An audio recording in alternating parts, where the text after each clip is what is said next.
2 hours left. Archangel Michael is trying to reach you and you always skip this. Don't hurt God. The night does not feel like a night. The air has grown too still, and the stars seem to flicker with an intelligence that watches. Above you, the moon trembles behind torn clouds like a witness unwilling to testify. Something is moving at the edge of things, inside your life, your memories, your soul. Not footsteps, but fractures, like cracks in a glass no one saw shatter. Time folds differently now, you can feel it in your spine, in the way your breath snags on silence. A soundless whisper drags across the atmosphere, brushing the inside of your thoughts. You can no longer pretend you don't notice it. You've lived ignoring the call, but the call has not ignored you. There are names written on you, old names that never belonged to this lifetime. And tonight, they begin to burn. They awaken like ancient stars reappearing in a forgotten sky. You are no longer in a room, you are in a rift. The walls pulse slightly, and everything feels too alive. The veil is thinning. There's something on the other side of this thinning that remembers you more clearly than you remember yourself. God says, the hour has been counted, not by clocks, but by choices. You passed a mirror once and didn't recognize the shadow standing behind your reflection. That shadow never left. You know the name of the thing that's waking, but you refuse to say it. Saying it would change everything. And so the silence around you grows unbearable. The divine realm doesn't move like this world. It creeps in through tears in the fabric. And tonight, that fabric is splitting. The sound of wings, massive, slow, grave, ripples through your chest. But nothing is visible. Only the pressure, the quiet implosion of a moment folding in on itself. A light flickers behind your eyes. It's not imagination. You close them tighter, but the light stays. It pulses like a heartbeat you forgot was yours.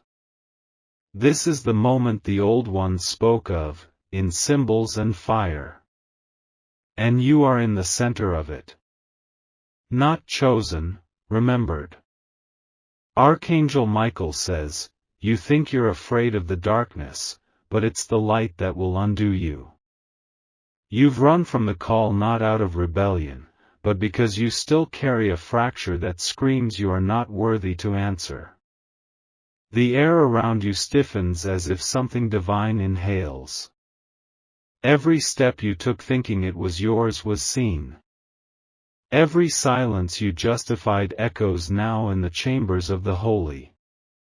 You are standing where no human should stand, but you are not only human. Something older peers through your blood, waiting. You've lived like the wound made you weak, but the wound was permission. Do you remember the storm when you were 12, when lightning struck too close and your eyes glazed with a vision no one believed? That was the first time the veil cracked. That was the first knock. You never answered it. You laughed it off. But it didn't forget. Tonight the veil tears for the last time. You feel it, deep, low, not sound but gravity bending toward an opening. The edge of heaven is pressing inward like an eye blinking. You were never hidden. You were only delayed. God says, I have allowed the delay. But the moment of delay is over. Now comes the decision that cannot be unmade. Light floods behind the bones of your chest. It doesn't hurt, but it sears. Something is peeling away the layers of who you pretended to be. You were not supposed to wait this long. The moment was meant to come sooner. But mercy lingered. Mercy held the storm back longer than you deserved. The sky splits, and for a second, it's not sky, it's memory. You see something golden falling across blackness, and your name, not your name here, but the one from before, rings through the silence like a bell inside thunder. Archangel Michael says, I am not knocking anymore. I am entering.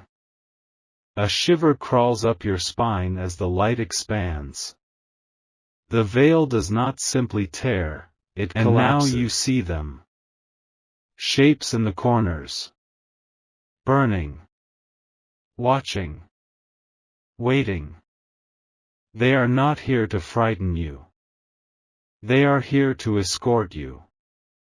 But even the holy tremble, because you carry something forgotten even by the stars. The room is gone. Time is gone.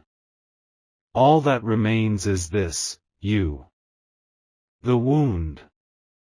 The message. And the sound of wings that do not stop. The moment after the veil collapses is not silence, it is the roar of every truth you buried, unburying itself like thunder clawing through stone. You try to speak, but your throat is filled with a weight that is not yours alone. Every word you never said when you should have is rising like smoke in your chest. You remember a place, a cathedral of no architecture, made of light and ash and voices that never used mouths. You stood there once, not metaphorically, but truly, in a form you've since disowned. There was a vow spoken there, and the memory of it blooms now in you like fire returning to wood. You broke it. Not once, not deliberately. But through 1,000 small turnings of the face. Through choosing safety over obedience. Through silence over sacrifice. Through a loyalty to this world that cost you the breath of the next. God says, you knew. That's the part you've tried to silence. You knew, and still you stayed quiet. Still you ran. Still you shaped your days around a lie you told yourself better than anyone else ever could. You were never meant to stay that long in the shadow. The divine didn't send you into this world to become it. You made peace with the very powers that declared war on your purpose. And now, the consequence comes not as punishment, but as exposure. You see a figure in the mist of your mind, once familiar, now furious. A friend. No, closer. A presence you called brother. He turns away from you in the memory, and the sound of his footsteps walking away splinters something deeper than your bones. That was the first betrayal. Not against him, but against the light. You forgot him. You forgot you. And in the forgetting, something holy was wounded. There was a task entrusted to you. Not a burden, a flame. But you hid it in dust, choked it in compromise. It wept for you, this flame. But even sacred things cannot burn where oil has been withheld. The betrayal you forgot wasn't the great fall. It was every inch you surrendered to apathy. Every time you felt the pull and called it coincidence. Every prayer that brushed your spirit and died unanswered because you refused to answer. You hear the voices now, don't you? Not hallucinations, rememberings. They rise like steam through your spine, like music in reverse, pulling pieces of your spirit out of hiding. You are being remembered, not summoned. Archangel Michael says, "You were warned." We sang it into your sleep. We pressed it into the patterns of your sorrow. We lit it in the flicker between your joys. And still, you turned away. There are scrolls unrolled now. They float in a space behind your mind, sealed in fire and ink made of starlight. On them, names, dates, choices, the exact moment your yes became a maybe, your truth became a transaction. You are not punished. You are being revealed. And revelation feels like agony when you've lived too long in shadows. Your hands ache. Why? Because they once held something that pulsed with divine intelligence. And now, they hold only memory. The shape of what should have been. A place you once stood is vacant in heaven. And heaven mourns it. God says, there is still time. But only if you stop defending the version of you that betrayed the real one. You feel the pull again. Not external, internal. The divine thread that was stitched into you before time was born. It tugs, not cruelly, but with urgency. There's something you have to remember. Not learn, remember. And just like that, it flashes through you, the face. The one who sent you. Not God, but the messenger between. The first breath you took in the womb was a whisper from that face. The betrayal wasn't failure. It was forgetting. And now that you remember, the ache becomes holy again. You see yourself in the mirror, but not the mirror of this world. This one is water and judgment and glory and regret. You see the two versions of yourself, the one you've allowed to survive, and the one who's been waiting to resurrect. Only one can live after tonight. There is something unraveling now. You feel it. A chain wrapped around your spine for years begins to crack. And with every link that breaks, your breath deepens, but so does the weight of what's been lost. Archangel Michael says, this is the moment your blood either aligns or escapes. And you do not get another. You remember the vow now. The words, etched in divine syllables, spoken into fire. They weren't for display. They weren't romantic. They were binding. Heaven bent around them. And hell noticed. And hell has been circling you ever since, waiting for the day you'd forget. That day came. But now the forgetting ends. You betrayed something eternal. But even betrayal can become a bridge, if you cross it before it burns. The air feels like a storm trying not to weep. The floor beneath you groans, not physically, but spiritually, under the weight of your awakening. You have betrayed heaven. But heaven has not betrayed you. Yet. The storm does not come with wind. It comes with memory. And the memory is not yours alone, it belongs to the divine archive that never stopped watching, recording, aching. You are no longer standing on ground. There is no floor beneath this moment. Only presence. Only pressure. Only the breathless awe of eternity folding into now. You feel yourself separating, not dying, but being parted from all that clings. And then the light changes.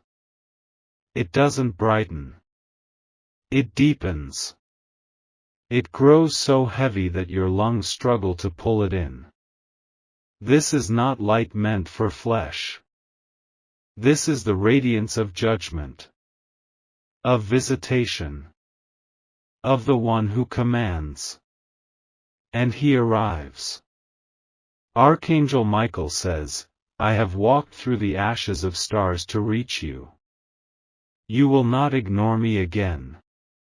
You fall inward, spirit recoiling from something too real, too holy.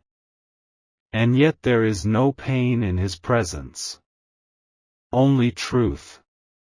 And truth is more terrifying than fire. You want to speak, to explain, to cry out, but he already knows. His knowing silences you more completely than your own shame ever could. There is no condemnation in him, but there is war. And war does not blink. He stands taller than the horizon, and yet closer than your skin. The sword he carries hums, not as a threat, but as memory. That hum is the echo of your once burning purpose. He lifts it, not toward you, but upward. And the sky rips. You see layers of reality peeled back like pages. Behind the sky, another sky. Behind that, the architecture of divine will. The rooms of decision. The courts of silence. The thrones that turn when your name is spoken. Michael says, I carry no mercy in my sword. But I carry the map of your return. Around you, the air thickens with golden ash. It tastes like forgotten promises. The kind you made before incarnation. The kind you've stepped over 1,000 times without seeing. He moves. Not walking, but shifting reality. With each step, the floor of your soul rearranges. You feel it, your resistance being peeled away. Your excuses burned mid-thought.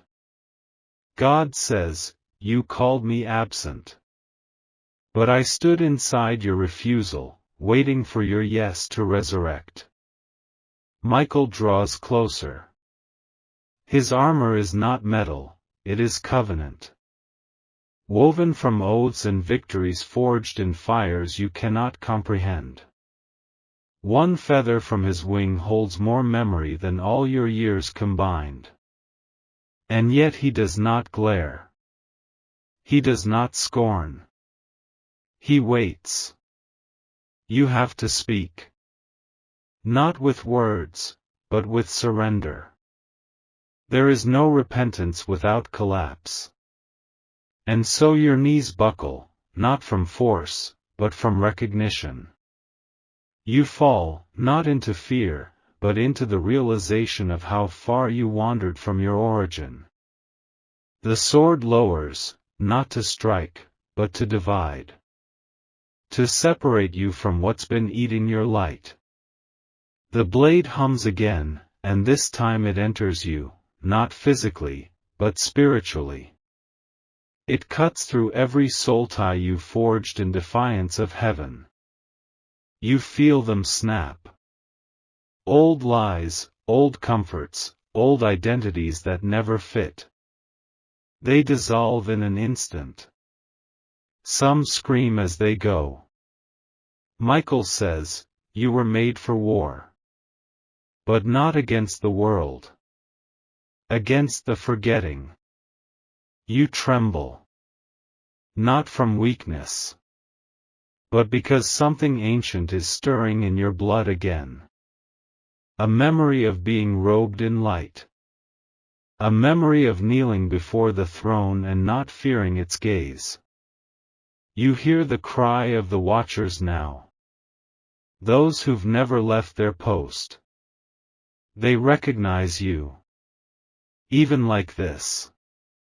Even after all this time. A scroll appears in Michael's hand. He opens it, and your name shines like fire trapped in crystal. But it is flickering. Not fading, but unstable. God says, this is the final alignment. Say yes, or say nothing. But do not lie to me again. Your body feels heavy, but your spirit begins to rise. You are remembering the original voice. The one that called you into form. The one that still waits at the center of all thunder. Michael's gaze pierces. Not in anger, but in consequence. You feel what he feels when he looks at you, the urgency of heaven. The ache of your delay. He shows you a vision. You, in light. You, in armor not made by men. You, holding a blade of remembrance, standing between dimensions, calling the forgotten home. The heavens roar in that vision. Not because of your strength, but because you finally remembered. But the vision fades. Because it is not yet real. And now the silence returns, but this time, it is not empty. It is expectant. As if all of creation is holding its breath, waiting to see what you choose next. Michael does not pressure. He does not plead. He stands, eternal and still.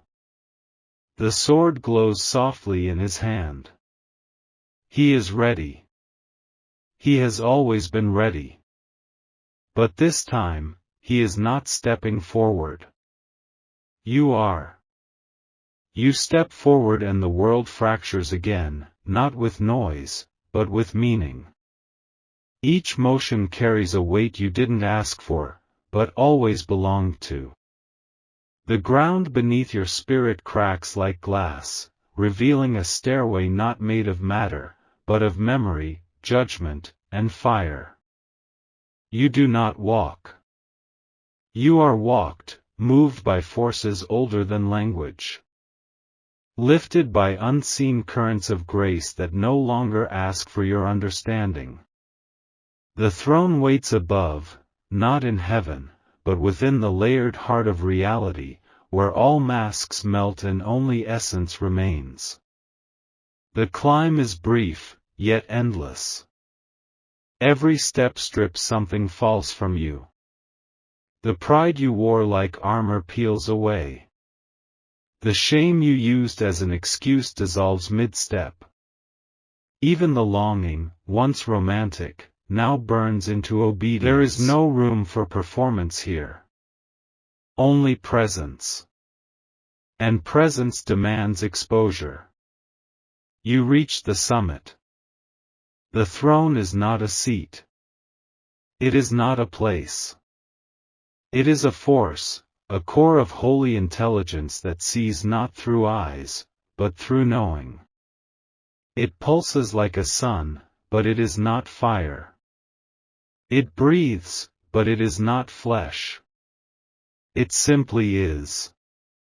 The center from which all divine will extends like rivers of lightning across the infinite. Before it, your soul bows without command. There is no negotiation in this place. Only truth. And beside the throne, a mirror appears. Not summoned, it has always been there. You simply weren't ready to see it. Its surface ripples. You hesitate. The air around it feels thick with mercy wrapped in thunder.